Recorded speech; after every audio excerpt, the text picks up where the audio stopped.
Fue una filtración que nadie previó, del tipo que se cuela, no por malicia, sino por una simple costura olvidada en un sistema construido sobre siglos de costumbre.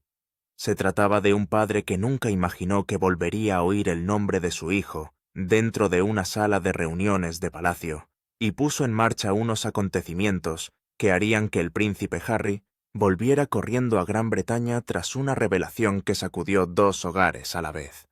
Poco después de las 9 de una tenue mañana de diciembre, el primer temblor recorrió silenciosamente el palacio de Buckingham.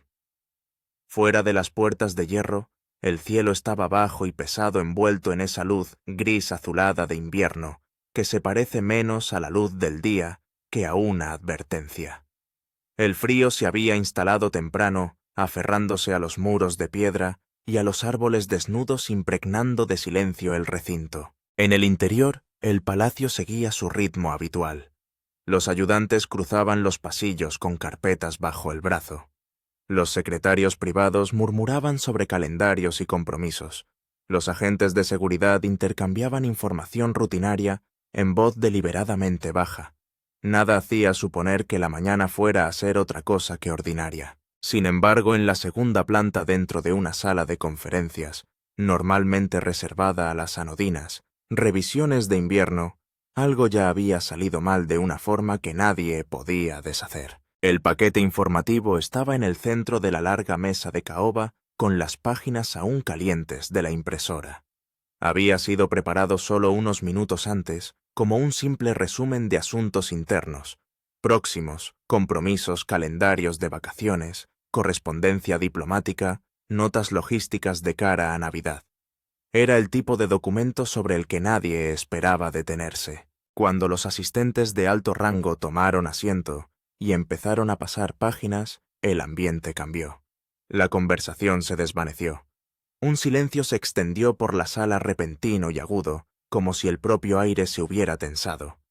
Fue el subsecretario privado el primero en darse cuenta. A mitad del paquete, enterrado en las profundidades de la sección 4, subsección B, sus ojos se fijaron en un encabezamiento que no reconocía, un nombre que no pertenecía a ese lugar: Archie Harrison Mountbatten Windsor.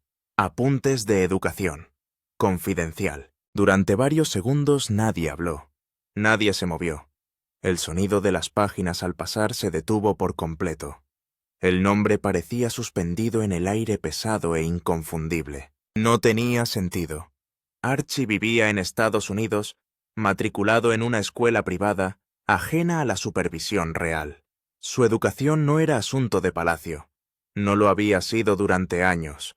No había justificación procesal o simbólica para que su nombre apareciera en un informe interno. ¿De dónde ha salido eso?, susurró alguien la pregunta apenas audible. Nadie respondió. Una sensación de pavor se apoderó de la sala mientras se intercambiaban miradas, y cada rostro reflejaba la misma comprensión creciente. Había surgido algo que nunca debería haber existido. El jefe del gabinete del soberano se adelantó y pasó la página con movimientos lentos y deliberados, como preparándose para el impacto. Lo que siguió confirmó los peores temores.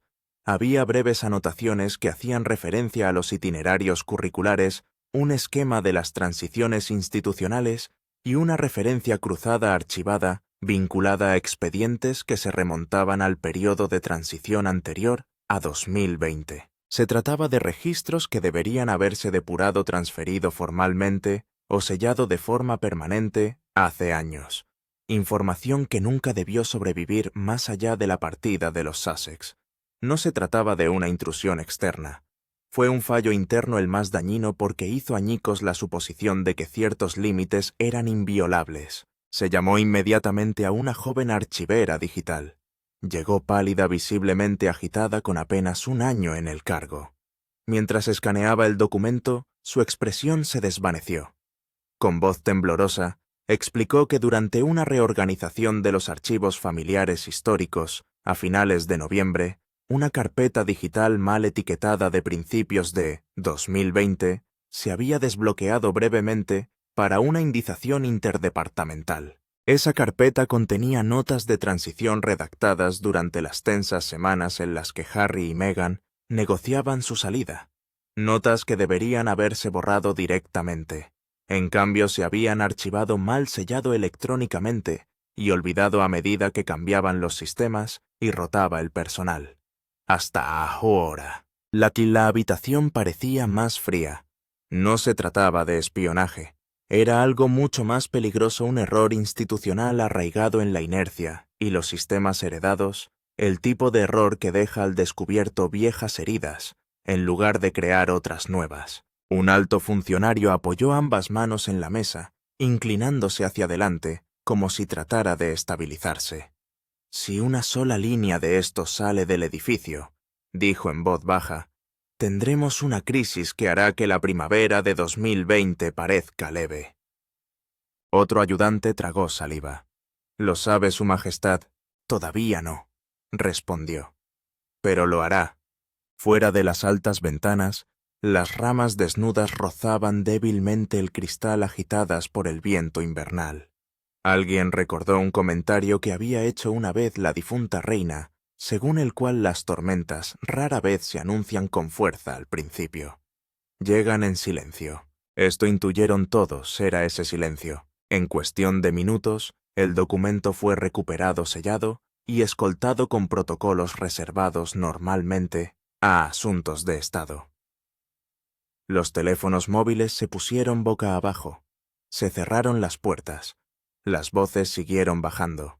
Se tomó una decisión rápida y unánime. Había que informar al rey antes de que acabara la mañana. No podía haber filtraciones, ni rumores, ni interpretaciones distorsionadas.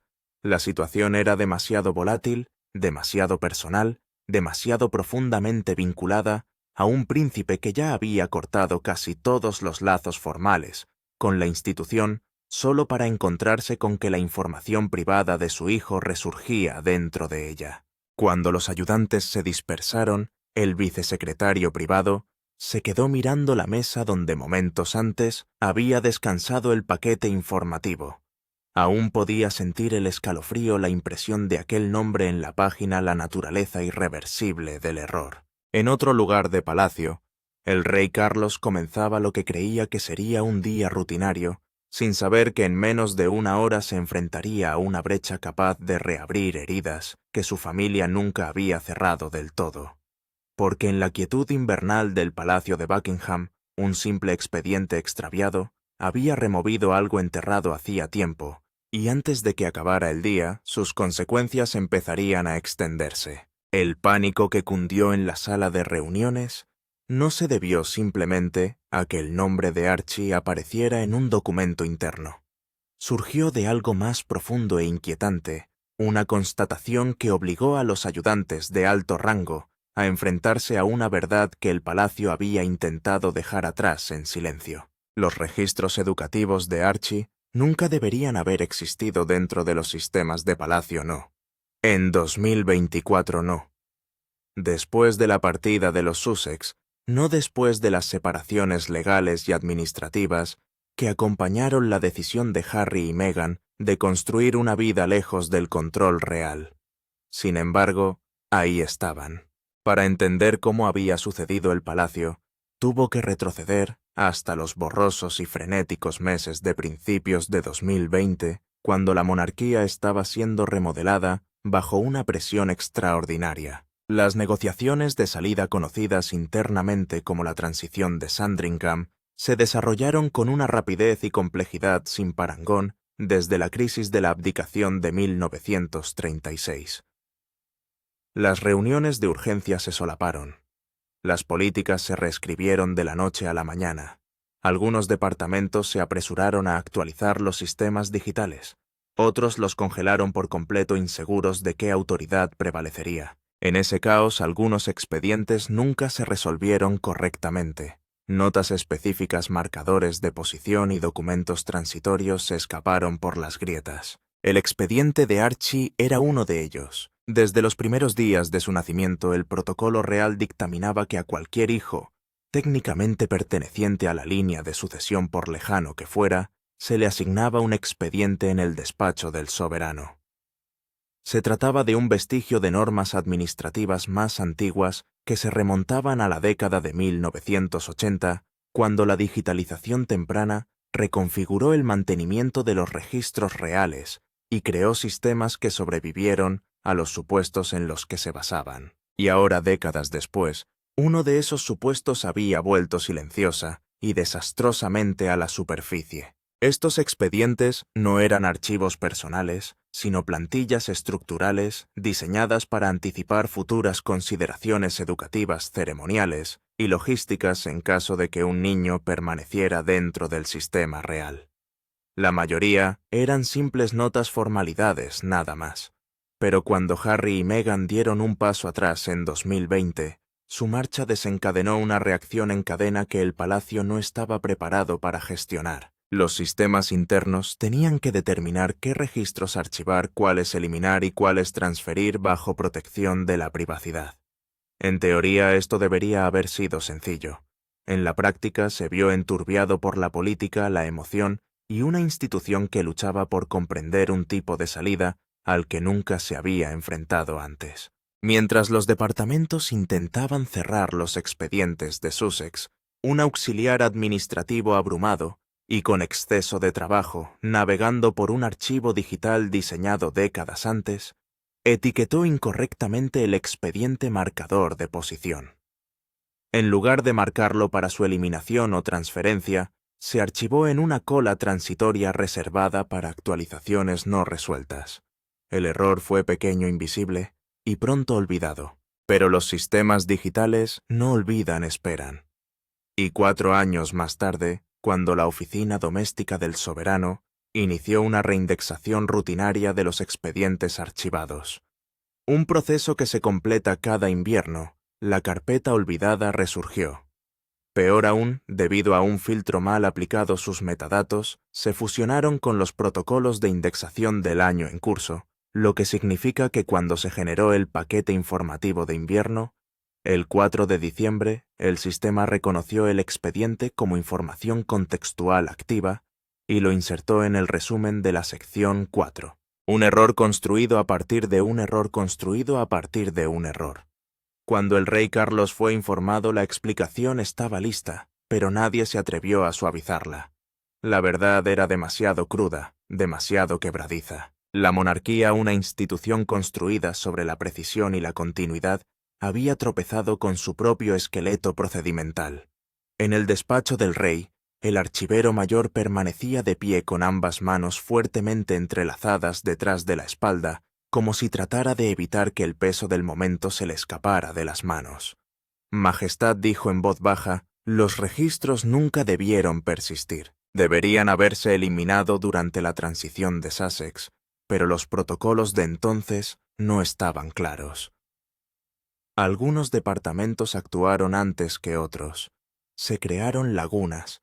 Charles escuchaba en un pesado silencio. Su rostro no cambió, pero los presentes pudieron ver cómo el cansancio le apretaba los ojos. Había pasado el último año sorteando escándalos, reestructuraciones y fracturas internas. Enfrentarse ahora a un lapsus que implicaba a su nieto uno que podía interpretarse como descuido o intrusión era casi demasiado para asimilarlo. ¿Cómo de sensible es el material?, preguntó Charles. El archivero dudó. Mínimo, señor. Solo notas. Pero la implicación, sí, interrumpió el rey cerrando brevemente los ojos. La implicación es catastrófica, porque la cuestión ya no era simplemente qué contenía el archivo, sino que existía. En California, Harry había pasado años construyendo una vida definida por límites claros ganados, con esfuerzo ferozmente protegidos. Cada entrevista, cada expediente judicial, cada decisión que tomaba, desde que dio un paso atrás, había estado impulsada por una sola idea: salvaguardar a su familia de la institución que lo crió. Y ahora el palacio tenía que enfrentarse a una verdad que le escocería más que cualquier titular. La monarquía aún conservaba rastros de su hijo, no por malicia, sino por negligencia burocrática. Y en una familia donde las heridas ya eran profundas, la negligencia podía cortar tan tajantemente como la intención. Al mediodía, el palacio había redactado su respuesta interna, Pero ningún mensaje, ninguna disculpa, ninguna explicación de procedimiento podía deshacer el hecho de que un documento que contenía el nombre de Archie había circulado entre 10 personas dentro del núcleo administrativo de la corona. 10 personas demasiadas. Y en algún lugar a miles de kilómetros de distancia, un padre estaba a punto de enterarse de que la institución de la que se había alejado nunca se había alejado del todo de su hijo. Tormenta mediática. ¿Cómo llegó la filtración al mundo exterior? El palacio había esperado contener la brecha. Esperaban que el descubrimiento quedara atrapado en los silenciosos pasillos helados del Palacio de Buckingham, tratado con discreción, absorbido internamente, olvidado antes del amanecer del día siguiente.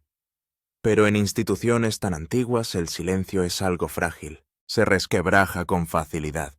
Y aquella mañana de diciembre se hizo añicos más rápido de lo que nadie esperaba. Comenzó con un único mensaje, una alerta interna, enviada desde la oficina de la Casa del Soberano a un asesor de alto rango en el Palacio de Kensington. Un mensaje que debería haber permanecido encriptado y sin ser visto. Pero el ayudante, con prisas entre reunión y reunión, reenvió la alerta a una bandeja de entrada secundaria, gestionada por un funcionario subalterno. Un simple paso en falso. Un momento de error humano. Cuando el mensaje llegó a la bandeja de entrada secundaria, el fragmento adjunto, un encabezamiento redactado, que hacía referencia a los apuntes educativos de Archie Harrison Mountbatten Windsor, ya no estaba detrás del cortafuegos de seguridad del palacio. Durante 20 minutos fue vulnerable, y en esos 20 minutos fue visto, no por la prensa, no por un extraño, sino por un contratista interno vinculado a un investigador de medios. Y eso fue todo lo que hizo falta. Poco después de las 2:30 de la tarde, un periodista de un medio de comunicación británico de nivel medio, conocido por olfatear las tensiones palaciegas con una precisión casi asombrosa, recibió un soplo. No era un documento, no es un expediente. Solo un susurro de un titular: informe interno de Palacio, contiene referencias sensibles a la escolarización de Archie. No hay detalles, sin contexto, lo justo para abrir el apetito. A las 4 los teléfonos de la redacción zumbaban. Los redactores discutieron sobre la redacción. Los equipos jurídicos advirtieron de la prudencia. Pero la oportunidad era irresistible. Las historias reales en diciembre siempre tienen peso. Pero todo lo que implicaba a Harry, Meghan o sus hijos disparaba las métricas en cuestión de minutos. A las 5:3 apareció el primer titular en Internet, redactado con cautela y envuelto en un lenguaje especulativo. Al parecer, un documento de alto rango de palacio menciona la educación de Archie. El Palacio de Buckingham declina hacer comentarios. Era vago técnico fácil de descartar, y precisamente por eso se extendió como la pólvora. En menos de 10 minutos 2 importantes tabloides británicos se hicieron eco de la noticia, cada uno de ellos subiendo el tono. La historia pasó de susurro a escándalo latente. Los comentaristas empezaron a hacer preguntas. ¿Por qué disponía el palacio de esa información? Se habían infringido las normas de confidencialidad. Seguían almacenándose los datos de Archie en los sistemas reales. A las 6:15, las cadenas estadounidenses se dieron cuenta. Fue Columbia Broadcasting System la primera en interrumpir un segmento nocturno con una noticia de última hora. Channels News Network invitó a un analista de la realeza a comentar la noticia en directo. Y en menos de una hora la historia saltó a las redes sociales, impulsada por espectadores que habían visto crecer a Harry desde su infancia hasta su problemática edad adulta, que recordaban la angustia de 1997, que aún albergaban simpatías marcadas por la larga y dolorosa batalla de Diana con el palacio. El público estadounidense de más edad, de más de 50 años, reaccionó con especial fuerza. Para ellos, la idea de que los registros reales afectaran a un niño que ahora vivía fuera de la institución era como si la historia se repitiera, el pasado llegando al presente. Lo mismo de lo que Harry había intentado escapar. A las 8 en Nueva York, La historia había cambiado por completo. Ya no se trataba de un documento mal archivado. Se trataba de una violación de la confianza percibida. El corresponsal senior de Channels News Network dijo la frase que resonaría durante toda la noche: esto no es un error. Es un símbolo uno que habla de por qué el príncipe Harry se fue. En Londres el personal del palacio sintió que el mundo se acercaba. Teléfonos encendidos. Las pantallas se actualizan sin cesar. Los responsables de prensa redactaban, reformulaban y abandonaban declaraciones que ya no parecían lo bastante contundentes. Dentro de la sala de comunicaciones de palacio, el equipo de Guillermo se movió con rapidez. Entendían cómo cristalizaban las narrativas.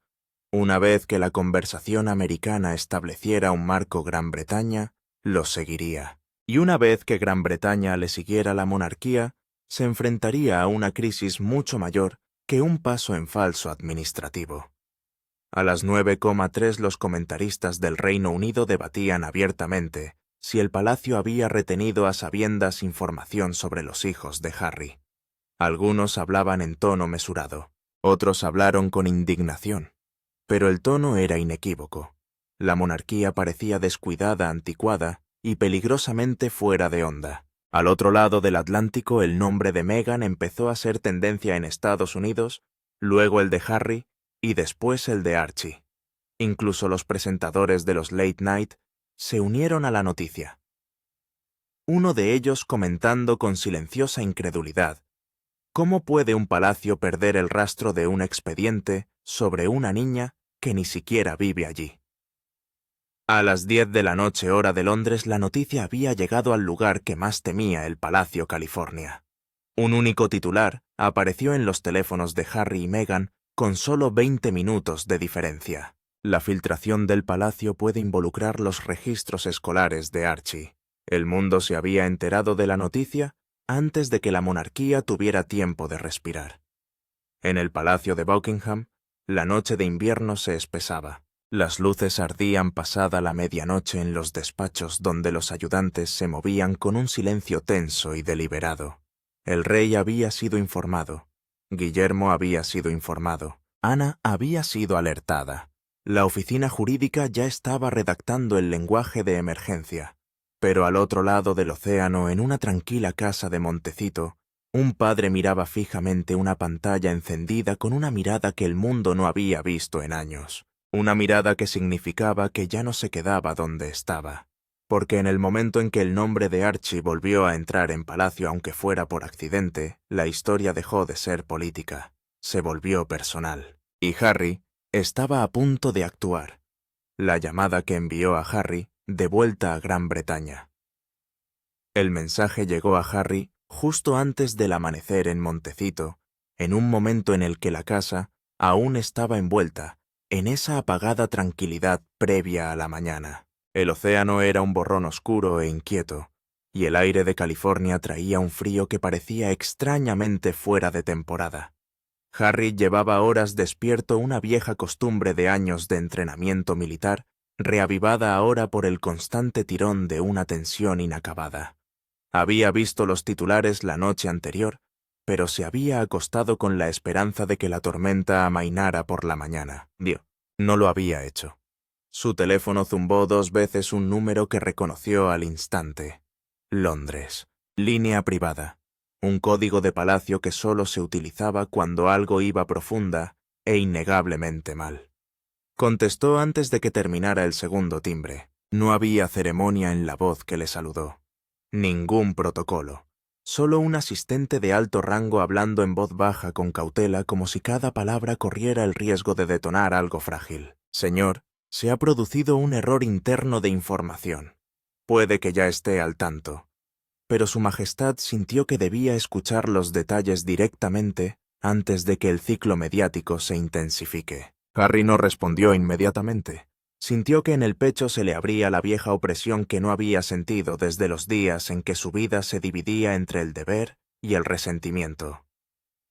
Salió al pasillo lejos del dormitorio donde Meghan aún dormía, lejos del suave zumbido de los calefactores que calentaban la casa. «Dime», dijo. El ayudante tomó aire. Un archivo de transición de principios de 2020 resurgió durante la indexación de invierno. Incluía notas relacionadas con la planificación educativa temprana de Archie. Nunca se pretendió que permaneciera en el sistema. Debería haber sido destruido. Harry cerró los ojos. De todas las explicaciones que esperaba esta, era en cierto modo peor. Así que el palacio nunca lo soltó, dijo en voz baja, incluso después de alejarme. Fue un error, respondió el ayudante con la voz entrecortada. Un descuido de procedimiento, no una retención intencionada. Pero como salió a la luz en un resumen interno, circuló por varios departamentos. ¿Cuántos? 10. 10. 10 de más. 10 grietas potenciales en una estructura que antaño había guardado cada detalle de su vida sin cuestionarlo. ¿Qué más había en el expediente?, preguntó. Contenido mínimo, pero la implicación ya se está distorsionando en Internet. Los medios de comunicación estadounidenses lo han enmarcado como una violación deliberada. ¿Y qué piensa al hacer el palacio al respecto? Una pausa de esas que revelan más verdad que la propia respuesta. Estamos preparando una aclaración, pero Su Majestad cree que esta conversación no puede esperar. Desea verle en privado. Fue entonces cuando Harry sintió que el suelo se movía bajo sus pies, no por la ira ni por el pánico, sino por algo más silencioso y profundo, un instinto que había ignorado durante años. «¿William lo sabe?», él preguntó. «Sí, señor. El príncipe de Gales fue informado anoche. Por supuesto que sí». La jerarquía de palacio no había cambiado aunque Harry la hubiera abandonado. Cuando Harry colgó, se quedó de pie en el tenue pasillo durante un largo momento escuchando cómo se asentaba el silencio. Luego entró en la cocina donde el primer rastro de luz del día se deslizaba por el suelo. Meghan entró instantes después envuelta en una bata intuyéndolo todo sin preguntar. «Es real», susurró. Harry asintió. «Es peor que los titulares. Y mi padre quiere conocer». Meghan apartó la mirada con expresión dividida entre el miedo y la furia. Tocaron la información de Archie y Harry, aunque fuera por accidente. «Esa es una línea que dijiste que no podían cruzar», exhaló lentamente. «Lo sé. Y vas a volver», dijo suavemente, no como una pregunta, sino como una verdad. «Sí», respondió. «Tengo que hacerlo. Porque ya no se trataba de la monarquía, no se trataba de títulos de servicio, ni de ciclos sensacionalistas. Se trataba de un niño cuyo nombre había sido pronunciado en una habitación a la que nunca debería volver a conectarse. A mediodía, los preparativos estaban en marcha. Discreto, sin publicidad, un solo asiento reservado por canales diplomáticos sin séquito, sin prensa, solo un padre que volvía para enfrentarse a la institución que le había fallado una vez y que ahora se había acercado demasiado a su hijo. Y al anochecer, el príncipe Harry estaba en un vuelo con destino a Gran Bretaña, llevando consigo una tormenta que el palacio no estaba preparado para afrontar, la división de Palacio Guillermo Catalina y el ajuste de cuentas de invierno. Cuando el vuelo de Harry entró en el espacio aéreo del Reino Unido, la atmósfera en el interior del Palacio de Kensington había pasado de una tranquila inquietud a una especie de frágil y gélida vigilancia. Aún no había amanecido, y el palacio estaba cubierto por un fino velo de escarcha que silenciaba los sonidos y hacía que cada pisada pareciera más pesada. Pero en el interior la tensión era inconfundible. William había sido informado horas antes. Estaba de pie en su estudio privado con la oscuridad de principios de invierno presionando contra las altas ventanas. Una única lámpara proyectaba una tenue luz sobre los informes recién impresos, los análisis digitales de sentimiento, las proyecciones de riesgo y el resumen interno que había desencadenado toda la tormenta. El nombre de Archie impreso una vez referenciado dos suficiente para encender una tormenta de fuego internacional. William dejó los papeles en el suelo y se pellizcó el puente de la nariz, como si el solo gesto pudiera suavizar la magnitud de lo que estaba ocurriendo. Sabía que Harry vendría. Sabía que la infracción accidental, o no, había traspasado un límite que nunca debería haberse tocado. Pero lo que más le preocupaba no era la ira de Harry. Era la urgencia de Harry la que significaba que su hermano no iba a venir por una explicación, venía por la verdad. Catherine entró sin anunciarse una costumbre que reservaba para los momentos en que la formalidad le parecía innecesaria. Llevaba un grueso cardigan de invierno, el pelo suelto, la expresión serena, pero cargada de algo más tranquilo. —¿Está confirmado? —preguntó. William asintió. —Ya está en el aire. Catherine exhaló suavemente su aliento, captó la luz de la lámpara, como si incluso el aire tuviera peso esta mañana. Se acercó un poco más y recorrió con la mirada los papeles del escritorio. Esto nunca debería haber salido a la luz, dijo. Solo por el momento parece cruel, convino William. Se limitó a mirar de nuevo el documento, el descuidado error de indexación, que había reavivado una historia que llevaban años intentando dejar atrás. Sabía lo ferozmente que Harry protegía, Archie lo profundamente que desconfiaba de los sistemas institucionales, y lo rápido que un solo paso en falso podía fracturar el delgado puente que quedaba entre ellos. —¿Sabe el rey que llega hoy? —preguntó Catherine. Se le informó en cuanto el vuelo salió de Groenlandia —dijo William. Quiere que la reunión se celebre en silencio, sin prensa, sin sesión informativa, solo ellos tres. —¿Y en qué punto estamos? —preguntó. William no respondió inmediatamente. Se acercó a la chimenea y apoyó una mano en la repisa como si se aferrara a ella. Había pasado los últimos años caminando por la cuerda floja entre la fractura personal y la estabilidad pública, entre el dolor fraternal y la responsabilidad constitucional. Y ahora otra crisis no deseada, no planificada, incontenible, había aterrizado de lleno en su invierno. —Depende de cómo llegue —dijo William en voz baja. Si viene a tan acusar esto, empeorará para todos. ¿Y si viene a comprender? Preguntó ella. William negó con la cabeza. Harry no ha llegado hasta entender nada en años. Viene cuando algo está roto. Catherine lo estudió durante un largo momento. Sus rasgos se suavizaron con el tipo de empatía que rara vez se permitía expresar abiertamente. Está asustado, William. Ese archivo no es solo una brecha. Le dice que el palacio no se ha desprendido de él ni de sus hijos. Un padre oiría eso como una amenaza. William cerró los ojos brevemente. Sabía que ella tenía razón. También sabía que la maquinaria de la institución fría, procedimental, a menudo ajena a las consecuencias humanas, había creado esta misma tormenta. Pero otra verdad flotaba bajo la superficie. Una que ninguno de los dos dijo en voz alta. Harry no fue el único que sintió que el pasado llegaba al presente. Catherine tocó suavemente el borde de los informes como quien toca un moratón. ¿Crees que el rey está preparado para lo lejos que Harry puede llevar esto?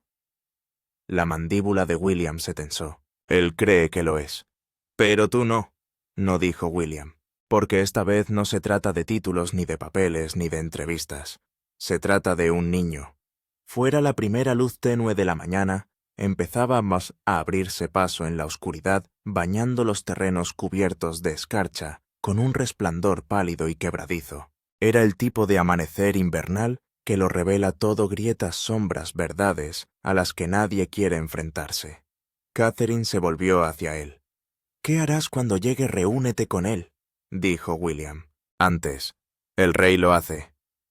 Ella sintió no sorprendida. El instinto de William siempre había sido interponerse entre la familia y el fuego, incluso cuando el fuego llevaba el rostro de su hermano. Pero antes de que pudiera responder, un ayudante apareció silenciosamente en la puerta. —Señor, el vuelo ha aterrizado. Está en camino. Guillermo intercambió una mirada con Catalina, no de miedo, no de temor, solo el sobrio reconocimiento de que las próximas horas lo cambiarían todo. Porque el príncipe Harry no había vuelto corriendo a Gran Bretaña por obligación, había vuelto porque alguien había cruzado una línea que ni siquiera el exilio podía borrar. Y ahora el invierno había enfrentado a los hermanos. El regreso que lo cambia todo. A media mañana, el cielo de Londres se había cubierto de una neblina pálida e invernal, del tipo que suaviza los bordes de la ciudad, pero agudiza las emociones de cualquiera que espere noticias. En el palacio de Buckingham, las puertas permanecían cerradas. Los guardias inexpresivos, el público ignorante de que dentro de esos muros estaba a punto de desarrollarse uno de los ajustes de cuentas familiares más delicados de la memoria real reciente. El príncipe Harry había aterrizado. Un coche negro lo transportaba por las tranquilas calles de la mañana, con los cristales tintados y la ruta deliberadamente oculta, sin fotógrafos, sin caravana, sin escolta ceremonial, solo un hijo que regresaba al lugar que una vez llamó hogar y un padre que se preparaba para una conversación para la que ninguno de los dos se había preparado. En el interior del palacio, el rey Carlos esperaba solo en su salón privado. Una taza de té sin tocar se enfriaba a su lado. Había despedido a asesores, aplazado reuniones informativas y cerrado la puerta sabiendo que no se trataba de un asunto político ni de un dilema constitucional. Se trataba de un padre que se enfrentaba a un hijo que había perdido 2 veces, primero por el dolor y luego por la geografía. Cuando Harry entró, el silencio se hizo inmediata y pesadamente. No era hostil ni fría, solo esperaba con años de preguntas no formuladas. Charles se levantó lentamente con el rostro demacrado por el cansancio y el pesar. Harry dijo en voz baja. Harry no respondió al principio. Sus ojos recorrieron la habitación observando los detalles familiares, el retrato de su abuela, el arreglo de flores de invierno, las pesadas cortinas que enmarcaban el patio helado. Todos ellos eran vestigios de una vida por la que una vez navegó con seguridad. Ahora parecían artefactos. Solo entonces habló. El nombre de Archie nunca debería haber estado aquí. Charles asintió, las arrugas de su rostro se hicieron más profundas. Ya lo sé. Harry dio un paso adelante con la emoción creciendo por debajo de la compostura que se había obligado a mantener. Guardaste documentos sobre mi hijo. Después de todo. Después de irnos, después de decir que queríamos privacidad, aún te aferraste a él. Charles tragó saliva. Fue un error, no una decisión. Eso, respondió Harry con la voz áspera por el dolor, es exactamente por lo que estoy aquí. Al otro lado del palacio, William esperaba en una habitación contigua, paseándose en silencio con las manos entrelazadas a la espalda. Los asesores se quedaron fuera del pasillo fingiendo no escuchar los débiles sonidos de voces alzadas, pasos o cristales rotos. Pero no se oyó ninguno. La conversación con todo su peso se mantuvo dolorosamente tranquila. Carlos explicó la laguna administrativa, la obsolescencia de los archivos digitales y el fracaso de la supervisión. Admitió que la maquinaria interna de la monarquía aún se estaba adaptando a las exigencias modernas, aún demasiado rígida, aún demasiado lenta para desprenderse de los restos de los viejos sistemas. Harry escuchó con la mandíbula apretada y los ojos nublados por una mezcla de incredulidad y dolor. Lo que importa, dijo finalmente Charles, es que no se pretendía hacer daño. Pero se hizo daño, respondió Harry.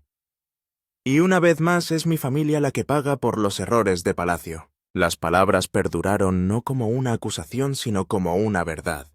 En otra habitación William exhaló en silencio. Él conocía ese tono. Sabía que Harry ya no gritaba, porque la herida se había profundizado más allá de la ira hacia algo peligrosamente cercano a la resignación. Durante un largo momento ni padre ni hijo hablaron. Entonces Charles dijo, ¿qué necesitas? Harry. Harry no dudó. Una garantía de que nada con el nombre de mis hijos volverá a estar entre estas paredes. Ni en un expediente, ni en un sumario, ni en un archivo extraviado. Charles asintió lentamente. El peso de la promesa se asentó sobre sus hombros como otro manto de invierno. Te doy mi palabra. La expresión de Harry no se suavizó, pero algo en su interior pareció estabilizarse. Un cambio silencioso, un reconocimiento de que la respuesta nunca sería perfecta, pero era algo. Cuando por fin salió de la habitación, William salió al pasillo. Sus ojos se encontraron. No la reconciliación, ni perdón. Solo un reconocimiento de que la historia entre ellos no había terminado. Fuera, los terrenos del palacio brillaban bajo una fina capa de escarcha. Un padre había explicado. Un hijo había exigido. Una familia fracturada por la geografía y el dolor había dado un paso imposible más hacia lo que sería su próximo capítulo.